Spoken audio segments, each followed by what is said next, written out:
রান্না করছি। এই যে গোটা গরম মশলা দিয়ে দিলাম,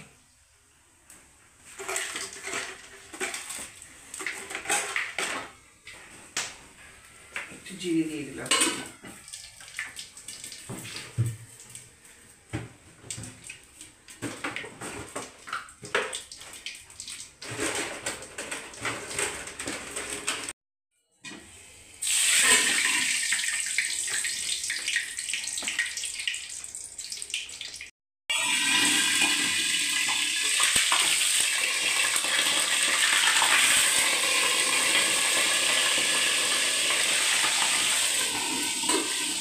আলুগুলো একটু ভেজে নিলাম, তারপরে মশলা কষাবো, তারপরে এটাকে দেবো।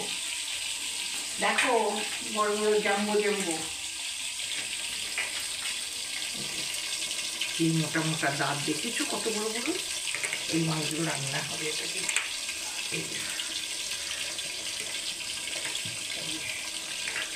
আলু দিয়ে রান্না করবো।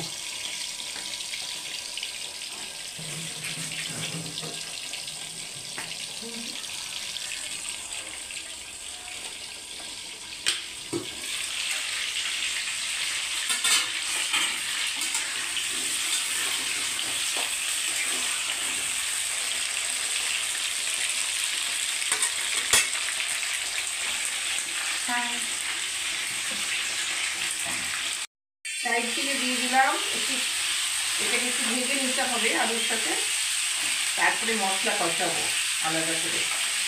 এখন একটু ভেজে নিতে হবে, গন্ধ মতো গন্ধ আসবে আসবে।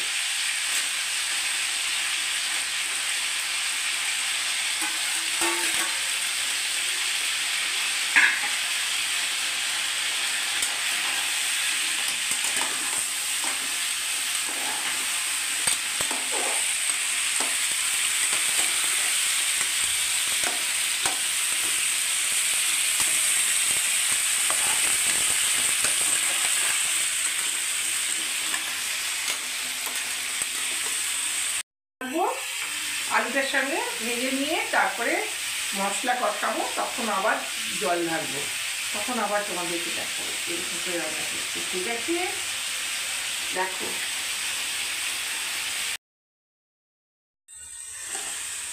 পেঁয়াজটা আর কাঁচা লঙ্কা, দুটো কাঁচা লঙ্কা আর দুখানা এরকম বড় বড় পেঁয়াজ বেটে এর ভিতরে দিয়ে দিয়েছি। আর আলুটা ভাজা করতে তার ভিতরে, আলুটা সিদ্ধ হতে সময় লাগবে, এই জন্য।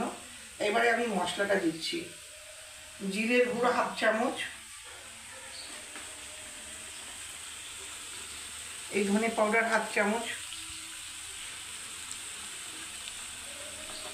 ঝাল নিজে যতটা খাবে ততটা 1/2 চামচ দিলাম। দুখানা কাঁচা লঙ্কাও দিয়েছি, পরে লাগলে আর একটু দেবো। হলুদের গুঁড়ো এই অল্প, বেশি না, যেটুকু দরকার সেটুকু চামচ মতো।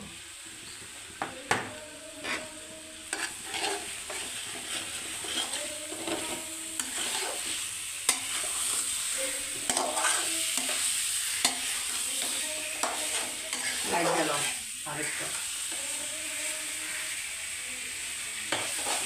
এবার কাঁকড়াটাকে দিয়ে দিলাম।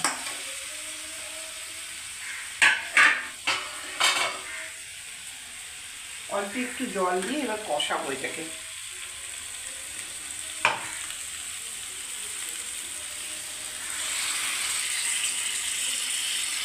একটুখানি জল দিলাম, 1 কাপ মতো দিয়ে কষাবো ভালো করে। তারপরে একটু গরম মশলার গুঁড়ো দেবো। আমি যদি একটা টমেটো পেঁয়াজের সাথে পিষে দিয়েছি, 3টে কাঁচা লঙ্কা, 2টো কাঁচা লঙ্কা দিয়েছি। ঝালটা যে যেরকম খায় সেই সেরকম দেবে, ঝালটা আমার নিজের মতো, নুনটা নিজের মতো। ঠিক আছে,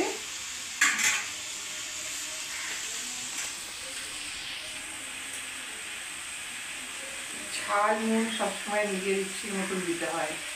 বাকি মশলাটা একটু আন্দাজ করে দিলেই হয়ে যায়, একদম মাংসের মতন লাগবে টেস্ট, মাংসের থেকেও বেশি ভালো।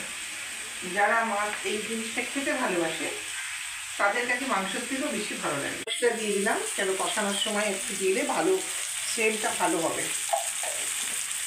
এবারে আমি জল দেব, তারপরে যেই আমার ঝোলটা যেটুকু দরকার সেরকম হয়ে গেলেই আমি এটা অফ করে দেবো। আমার একদম রেডি।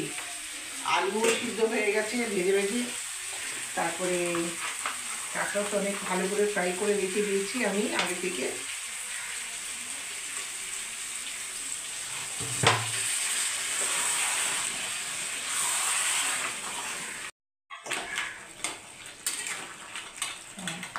দেখো বন্ধুরা, এবারে কিন্তু হয়ে গেল এটা। এবারে আমি আরেকটু জল, তখন আমি নামিয়ে নেবো। সামান্য একটু ধনেপাতা থাকলে গার্নিশ করতে দিতে পারি, না দিলে কোনো অসুবিধা নেই। ঠিক আছে, দেখালাম। দেখো, এরকমভাবে একদিন রান্না করে তোমরা খেয়ে দেখো, ভালো লাগবে। আমি এই জলটা সব শুকনো করবো। আলুগুলো অনেক বড় বড় তো, একটু সিদ্ধ